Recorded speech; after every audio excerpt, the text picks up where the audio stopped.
एक गरीब आदमी था। वह रोज किसी काम की तलाश में रहता। कहीं कोई काम दे तो ठीक, नहीं तो पास के जंगल से कभी लकड़ियां बटोरकर, फल फूल तोड़कर या कोई बूटी ढूंढकर बेच देता था। बस किसी प्रकार वह अपने परिवार को पाल रहा था। एक दिन की बात है, वह कई लोगों के पास काम के लिए गया, पर किसी ने कोई काम न दिया। उसे बहुत भूख लगी थी, तो वह पास के मंदिर चला गया। पुजारी जी को उसकी दशा पता थी।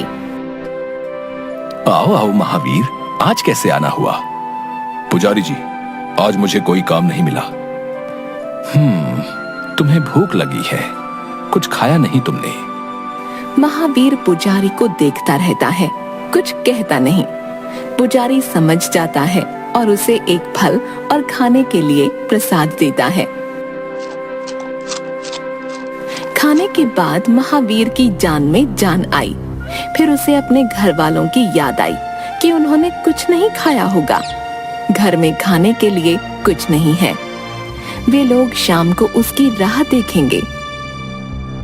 क्या सोच रहे हो? कुछ नहीं। तुम मेरा एक काम करोगे? क्यों नहीं पुजारी जी, बताइए, मेरे लायक क्या काम है? मुझे एक बूटी चाहिए, पास के जंगल में मिल जाएगी। इसके बदले में मैं तुम्हें 2 बोरी अनाज दिलवा दूंगा। तुम्हें महीने भर का राशन हो जाएगा। महावीर को समझ नहीं आया कि वह क्या कहे। उसने जैसे ही कुछ बोलना चाहा, अच्छा, थोड़े पैसे भी दे दूंगा। अब तुम ज्यादा सोचो मत, इससे हम दोनों का काम हो जाएगा। पर यह बात तुम किसी को बताना नहीं। महावीर के पास कोई चारा नहीं था। उसने हाँ में सिर हिला दिया। पुजारी उसे सब समझा देता है। वह हाथ में एक बड़ी लाठी लिए जंगल पहुंच जाता है। बूटी के लिए वह जंगल में दूर तक चला गया, पर उसे पहाड़ी नहीं मिली जो पुजारी ने बताई थी। तभी उसे एक पहाड़ी दिखती है। शायद ये वही पहाड़ी हो जो पुजारी जी ने बताई थी। चलकर देखता हूँ। वह पहाड़ी पर चढ़ जाता है। उसे वहाँ बूटी मिल जाती है। शुक्रिया भगवान, बूटी मिल गई। अब मैं जल्दी यहाँ से जाता हूँ। महावीर बूटी लेकर जाने लगता है, तभी उसे एक आवाज सुनाई देती है। वह उसे अनसुना कर आगे बढ़ता है। उसे फिर वही आवाज आती है। अरे, ये तो किसी के रोने की आवाज है। लगता है कोई मुसीबत में है। महावीर आवाज का पीछा करते हुए पहाड़ी के बिल्कुल बीचों बीच पहुंच जाता है। जैसे ही वह अगला कदम बढ़ाता है, चारों ओर अंधेरा छा जाता है। वह खुद को पहाड़ी की जमीन के नीचे पाता है। अरे, ये क्या हो गया? मैं यहाँ कैसे आया? कहते हुए अपने हाथ पांव हिलाकर चेक करता है कि उसे चोट तो नहीं लगी। फिर उसका ध्यान रोने की आवाज पर जाता है। वह आसपास देखता है तो दंग रह जाता है। यह कोई और ही दुनिया है। आधे इंसान, आधे जानवर या पक्षी। आदमी, औरत, बच्चे, बूढ़े आदि। ऐसा ही जानवर रूपी एक बच्चा जोर जोर से रो रहा था। देखकर महावीर घबरा गया। मैं कहाँ आ गया? उसकी बात सुनकर वे जानवर रूपी इंसान हंसने लगे। क्या तुम मेरी बात समझ सकते हो? हम सबकी बात समझ सकते हैं, जिंदा हो या मुर्दा, मिट्टी, पेड़, पानी, हवा, पत्थर, सबकी। मुझे यहाँ से जाने दो। जाओ जाओ, हमने थोड़ी तुम्हें बुलाया था, तुम खुद आए थे, खुद ही जाओ। यहाँ से जाने का कोई रास्ता तो बताओ। सब हंसने लगते हैं। हमें नहीं पता। महावीर सोचता है कि वह कहाँ फंस गया। अब वह अपने घर कैसे जाएगा? इतने में रोने वाले बच्चे, खरगोश जैसा दिखने वाला की आवाज तेज हो गई। पहले कोई से चुप कराओ। तुम्हें क्या परेशानी है? तुम चुप रहो। क्यों चुप रहूं? तुम अपने आप को क्या समझते हो? चुप बे, ऐसा कहते हुए वह उसे मारने लगता है। दोनों की भयंकर हाथापाई हो जाती है। पैने नाखूनों, पंजों के वार से दोनों लहूलुहान हो जाते हैं। दोनों को बहुत चोट आती है। अरे कोई रोको तो इन्हें, नहीं तो एक दूसरे को मार डालेंगे। बस करो तुम दोनों। उसके ऐसा कहते ही दोनों लड़ना बंद कर देते हैं। अभी हमें झगड़ा बंद करके शाप से मुक्त होने के बारे में सोचना है। ठीक से बताओ क्या कहना चाहते हो। वे सभी पहले इंसान थे और एक गांव में रहते थे। ये सभी लोग हमेशा एक दूसरे को तंग करते रहते। लड़ाई झगड़ा ठगबाजी तो रोज का काम था। स्वार्थ, लालच, जलन का तो क्या कहना। एक बार हमारे गांव में एक सिद्ध महात्मा जी आए। हम सब ने उनका बहुत अपमान किया। उन्होंने गुस्से में हमें शाप दे दिया कि हम सब अपने अपने कर्म के हिसाब से जानवर बन जाएं। फिर हमें दुनिया से दूर यहां बंद कर दिया। मूर्ख हो सब। कह सकते हो। मुझे यहां से जाना है। यहां से जाने का कोई रास्ता नहीं। तुम्हें हमारी मदद करनी होगी। कैसे?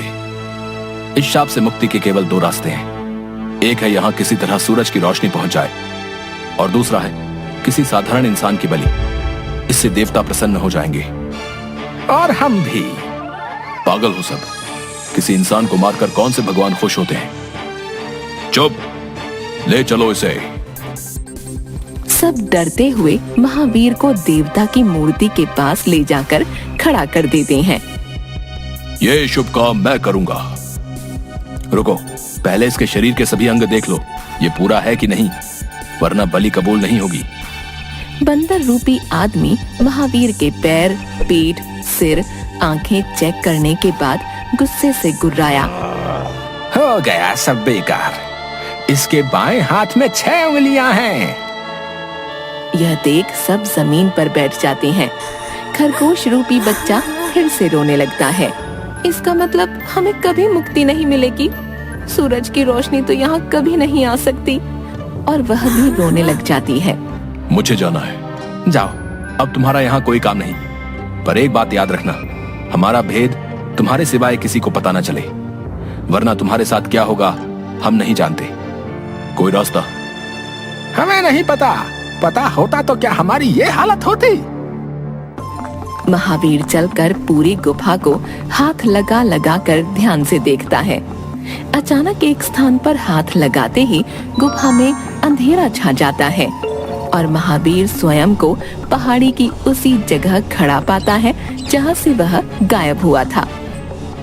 हे भगवान, क्या मैं कोई सपना देख रहा था? घबराया हुआ महावीर पास ही गिरी हुई अपनी बूटी और लाठी उठाकर वहाँ से भाग जाता है। वह सीधे मंदिर पहुंचकर पुजारी को वह बूटी दे देता है। पुजारी, वाह, यही तो वो बूटी है। पूरी रात महावीर को नींद नहीं आती। बार बार वही रोने की आवाज उसके कानों में गूंज रही थी। तंग होकर वह आधी रात को बैठ जाता है। उसके मन से आवाज आती है कि अगर तू उनकी मदद नहीं करेगा तो कौन करेगा। वे मूर्ख उस गुफा में लड़ लड़कर एक दूसरे को ही दुखी करते रहेंगे। अगले दिन पुजारी महावीर को कुछ रुपए और 2 बोरी अनाज देता है। महावीर वह सब अपने घर वालों को देकर कहता है कि वह कुछ दिनों के लिए काम से बाहर जा रहा है। उसके वापस आने तक वे सब अपना ध्यान रखें। कुल्हाड़ी, कुदाल आदि औजार लेकर जंगल की ओर वह निकल पड़ता है।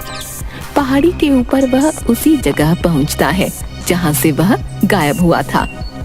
उसने अगला कदम बढ़ाने से पहले सारे औजार अपने शरीर से बांध लिए। जैसे ही उसने आगे कदम बढ़ाया, चारों ओर अंधेरा छा गया और वह फिर से इन जानवर रूपी इंसानों के बीच पहुंच गया। तुम फिर से यहाँ क्यों आए हो? तुमने हमारा भेद किसी को बताया तो नहीं? नहीं, मैं यहाँ तुम्हारी मदद करने आया हूँ।